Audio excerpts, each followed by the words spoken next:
10,000 سال پہلے یا اس سے زائد عرصہ براعظم افریقہ کے اندر ایک افریقن تہذیب نے جنم لیا جسے ایجپشین سویلائزیشن کہتے ہیں۔ افریقہ کے ملک مصر میں پنپنے والی فرعونوں کی یہ تہذیب انڈس ویلی سویلائزیشن اور میسوپوٹیمیا ہی کی طرح بہت شاندار تاریخ یا ہسٹری رکھتی ہے۔ کیسے اس کی شروعات ہوئی، کیسے ان لوگوں نے آہستہ آہستہ ترقی کی اور کیسے یہ شاندار سویلائزیشن ختم ہوئی، آج ہم اسی بارے میں بات کریں گے۔ اس کے علاوہ ان کا مذہب کیا تھا، مردوں کے ساتھ یہ کیسا سلوک کرتے تھے، اور جانیں گے کچھ عجیب و غریب فیکٹس جو ایجپشین سویلائزیشن کے متعلق ہیں۔ افریقہ ایک ایسا علاقہ جہاں آج سے ہزاروں سال پہلے لوگوں نے دریائے نیل کے ساحل پر اپنے ڈیرے جمائے۔ ان سیاہ فام لوگوں نے انڈس ویلی کی طرح شروع میں زراعت مثلا فصلیں کاشت کرنا اور اناج پیدا کرنے کا کام شروع کیا۔ نائل ریور کے ساحل پر ان لوگوں نے دریا کے پانی سے فائدہ اٹھایا اور اپنی زمینوں کو فصلوں اور اناج کے قابل بنایا۔ اناج کی ہو رہی بہت زیادہ پیداوار نے ان لوگوں کو ٹریڈنگ پر اکسایا۔ مثلا انہوں نے اناج اور دوسری چیزوں کی ایکسپورٹ باہر کے علاقوں میں شروع کر دی، جس کا نتیجہ یہ نکلا کہ جھونپڑیوں میں رہنے والے یہ لوگ اب وقت کے ساتھ ساتھ دولت مند اور امیر ہو رہے تھے۔ دریائے نیل کے کنارے بسائی گئی یہ بستیاں وقت کے ساتھ شہروں کی شکل اختیار کر گئیں، اور پھر آغاز ہوا دا گریٹ ایجپشین سویلائزیشن کے سنہری دور یعنی کہ گولڈن پیریڈ کا۔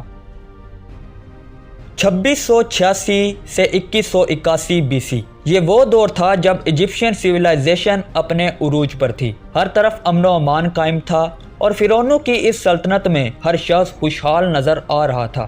2630 BC میں مصر کے بادشاہ جوزر نے وہاں کے گریٹ آرکیٹیکٹ آئم ہوٹیپ کو ایک پیرامڈ بنانے کا حکم دیا۔ حکم پر عمل کرتے ہوئے آئم ہوٹیپ نے پتھر سے بنا ایک پیرامڈ بنا دیا۔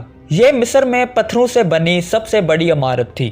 اس کے بعد فرعون خوفو نے بھی اسی طرح کا ایک پیرامڈ بنوانے کی خواہش کی، اور تقریباً 20 سالوں میں 1,00,000 مزدوروں نے ایک ایسے پیرامڈ کو بنا ڈالا جو آج بھی دنیا کا ایک عجوبہ ہے، یعنی کہ گریٹ پیرامڈ آف گیزا۔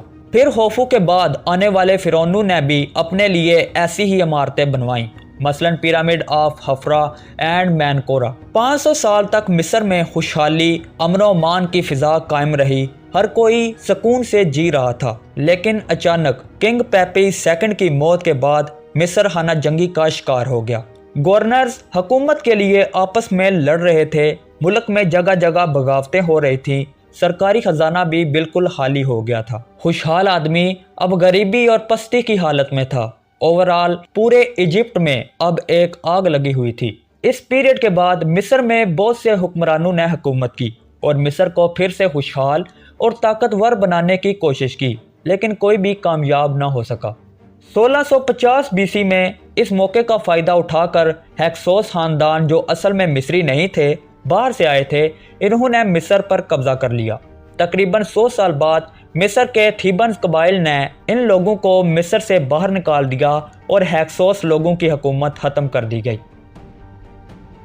ہیکسوس کے بعد مصر پھر سے اپنے لوگوں کے کنٹرول میں آ گیا۔ احموس I کے دور میں مصر پھر سے مستحکم یعنی کہ ری یونائٹ ہوا۔ ری یونائٹ ہوتے ہی پھر سے مصریوں نے باہر کے علاقوں پر حملہ کر کے انہیں اپنے قبضے میں کرنا شروع کر دیا۔ فلسطین کے کئی علاقوں کو اپنے قبضے میں کر لیا گیا۔ اس وقت علاقے کی دو بڑی طاقتیں یعنی کہ ہٹیز اور میٹینینز، ان کو مصریوں نے شکست دی اور پھر سے ایجپٹ دنیا کا سپر پاور بن گیا۔ 525 BC میں بیٹل آف پیلوسیم میں پرشین امپائر نے مصریوں کو شکست دی اور مصر ایرانیوں کے قبضے میں آ گیا۔ 332 BC میں الیگزینڈر دی گریٹ نے پرشین امپائر کے ٹکڑے ٹکڑے کر دیے اور مصر الیگزینڈر دی گریٹ کے قبضے میں آ گیا۔ پھر تقریباً 200 سال بعد یعنی کہ 31 BC میں مصر کی آخری ملکہ نے رومیو کے سامنے ہتھیار ڈال دیے اور یوں مصر رومیو کے کنٹرول میں آ گیا۔